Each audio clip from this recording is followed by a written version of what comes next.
नमस्कार शेठ. कामासाठी आलतो. गॅरेजचं काम येतं मला सगळं. याच्या आधी कुठे काम केलं होतं तुम्ही? ह्याच्या आधी धानोकरला होतो एका गॅरेजमध्ये. तिथलं काम काय सोडलं तुम्ही? ह्याच्या आधी मी जिथं काम करत होतो ना तिथं लय कस्टमर येत होते माझ्यामुळं. मग मी शेठला म्हणलं की पगार वाढवा, तर त्यांनी काय वाढवली नाही, म्हणून मी तुमच्याकडे आलोय. तुझ्या काय अपेक्षा आहे पगाराचे? तिथं मला 15 होता, पण तुमच्याकडनं मला 20,000ची अपेक्षा आहे. भाऊ, तुला पगार वाढून मला काय फायदा झाला? माझं काम बघून जिथं ते कस्टमर येत होते ना ते सगळे ह्या गॅरेजमध्ये येणार आणि ह्याच्यात तुमचाच फायदा आहे.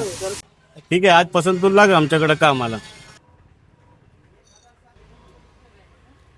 अरे काय, तू तरी म्हणलो होतो मला तुझ्या कस्टमर सगळे इकडे येते म्हणलो. 1 महिना झाले. हा, तू माझ्याकडे ऑलरेडी कामगार पोरे होतो, पण तू म्हणलो माझे एवढे कस्टमर येते तेवढे कस्टमर येते म्हणून महिन्यात तुला ठेवलं होतं मी, पण एक कस्टमर पण नाही आले तुझ्या. तुलामुळे मला काय फायदा झाला नाही. तुला 1 महिन्याची मी पगार देतो, उद्यापासून तू येऊ नको माझ्याकडं. ठीक आहे शेठ.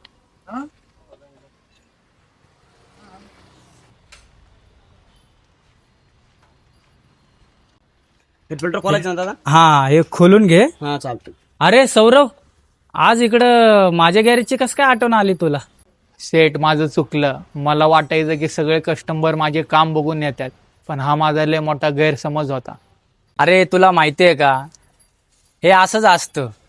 गेली 40 वर्ष झालं माझ्या काकाने हे गॅरेज चालवलंय आणि अख्खा कस्टमर बेस बसवलाय. लोक इथं मेकॅनिककडे बघून येत नाही, तर हे गॅरेज बघून येतात आणि कामगारांना वाटतं की माझं काम बघून येतात. शेठ, माझी चुकी झाली, मला घ्या ना परत कामाला. अरे तुला घेतलं पण असतं रे परत कामाला, पण आता तू गेल्यानंतर हे दोघं मेकॅनिक मी भरती केले. मग आता ह्यांना तर काढू शकत नाही ना, त्यामुळं मी नाही घेऊ शकत तुला कामाला.